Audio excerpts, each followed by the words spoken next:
Every time we work on certain projects and things, there are always debates within our head. Right. Sometimes we think that we may not be good enough. We don't deserve what we have, and many other negative things.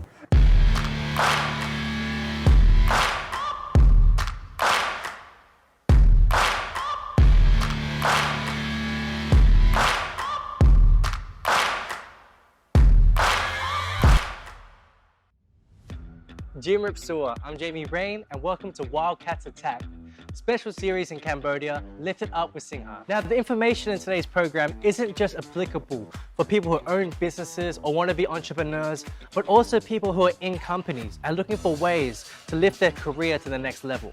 So with no further ado, I'm very excited to introduce our first guest of the show, co-founder of Project Inspire and specialist in financial management and investment, Jolyda Sou. Jolyda is a co-founder of Project Inspire and a specialist in financial management and investment.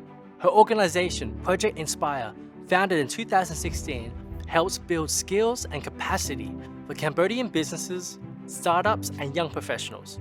Jolyda has her foot in both worlds, private and public, and has experience in accelerator programs, venture capital investments, and financial advisories for tech startups and corporations. Okay, so now you know a little bit about Jolyda. Let's get to meet her in person. Thank you, Jolie, for coming today. I really appreciate it. Thank you so much for this opportunity. I mean, this interview isn't going to be one of them really formal business interviews because I prepared some games, some questions for the audience. But essentially today, we just want to get to know you. And I think your authentic story and your authentic experiences, that's what we've come to see today. Because you have a very interesting story. And thank you. My first thing I would like to start with is a question game. Oh, okay. Well, I'm totally not ready for this, but bring it on. Okay, so this show is a Wildcats Attack, all right? So we like to attack people with questions, okay? So you have a few seconds to answer, okay? Texting or talking? Texting. Say good day, mate, in an Australian accent. Good day, mate. That's pretty good. So, Jolyda, I have my first question for you. Now, in the community, you are considered a business leader, especially as a female business leader, and you're in finance, and you've pushed for so many great projects, especially with Project Inspire. Now, for the people who don't know, where did you get your start professionally? Oh, well, thank you for the question. It was quite a challenging journey, and it took me quite some time before I eventually settled in finance and investment. If there's a word for it, I would call it an exploration. Yeah. So first, I started with 2 degrees, one in finance, the other in education. That's because I loved both of them equally. But then after that, I was glad to have started working on education or in the education field early on, because although I loved it very much, and I still do to this day, but I realized that that's not something that I wanted to do full time.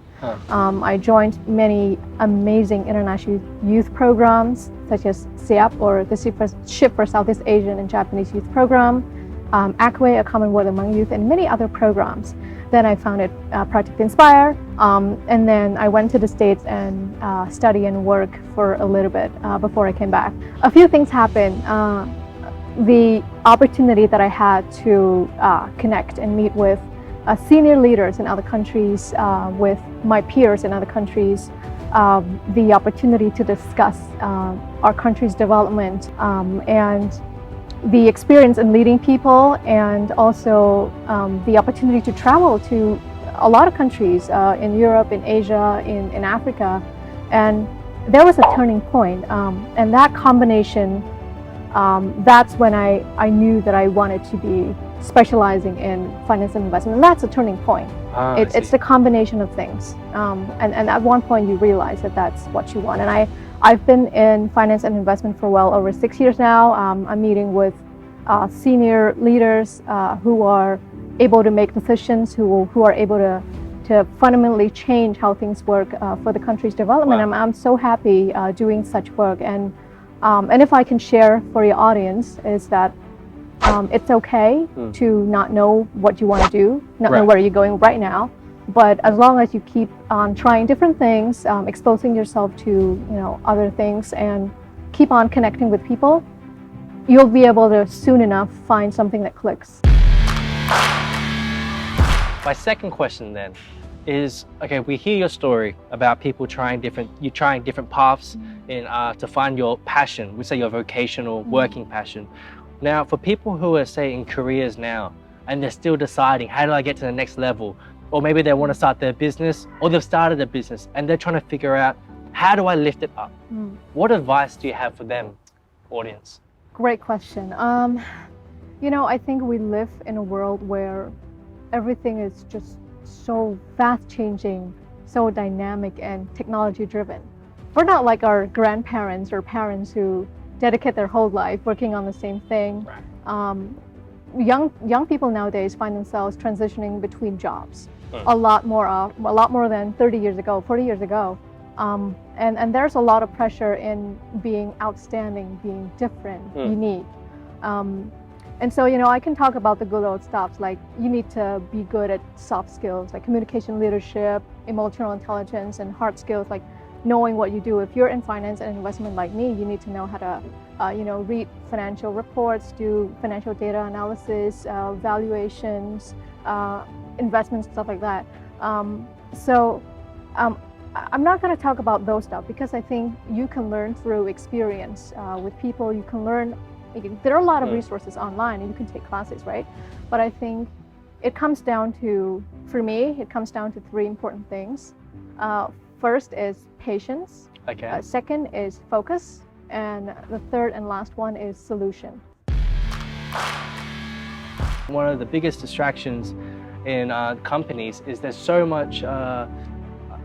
many notifications, so many distractions, that it's hard to be focused for a 1 hour meeting, especially when you're still learning, you're a young professional, you're writing notes, but you're thinking, oh, I hope I say the right thing. You're writing notes, I hope this is right. So how can you snap out of that and be present? Oh my God, I love this question a lot because I was navigating around this kind of issue when I was younger as well. I think there are two parts into this. The first one is your ability to divide between what's important and the distractions. Right. So for me, distractions can be your phone, right? Right. Your phone, maybe you put it on record or maybe not, but there's a temptation to look at what's the updates, right? I usually find that keeping your phone away during a meeting beneficial, just because right now, at this moment, there's nothing more important than this interaction. Right. Like, notifications can wait for me. And there are other distractions like noises or like people around you. Maybe they're, you need to find a good space for that. That's like distractions. Right. The second part is environment. Right. Environment, which means like if you're a leader and your team members are, trying their best to be focused and concentrated, you need to be able to provide a good environment for them and making sure that it's okay for you to speak no matter how stupid your questions are. I'll be able to help you. It's okay to communicate with me what you want and what you think would be a challenge for you. Right. And so leaders usually have very high standards, right? Yeah. Right. They expect certain things, but communication goes a long way. Usually I think the conflicts between like what we want and what our team members are doing is because there's this gap in communication. I learned to kind of be able to be, generous with information. It's like, it's like sometimes, of course, like team members, they should be able to do things by themselves, to do research. They should know certain things, but a little guidance would be beneficial for your team members, right? And I learned to be able to be a resortful leader to my teams, and that helps a lot. Right. Because as a growing up, as a young person, working with different kinds of supervisors, I find that supervisors that are friendly, outgoing, and resourceful and helpful. That gives a little guidance. Very, very, very good to work with. The last question I have for you, Jolyda, and this might be a bit personal, so if you don't want to share fully, you don't have to, right? Oh, okay, we're done. Yeah, just okay. Okay, you have to share fully. Don't leave, please. But the last question is that, okay, and I speak for myself. I'm in Gen Z, right? So I started a company, and I have a lot of friends around my age who started companies. And one thing, the hardest bit, which has hindered our ability to start a company or even progress in our career, is an internal dialogue. Even for myself, I have this internal dialogue where I have doubts, which says, I'm not good enough, it's not going to work, or you're going to embarrass yourself. These internal characters. Now, I wonder, with all your adventures and your ambitions and careers, did you face that internal dialogue? And if you did face that internal dialogue, what was it? And how did you overcome it? Amazing question. Wonderful question. Of course, yes.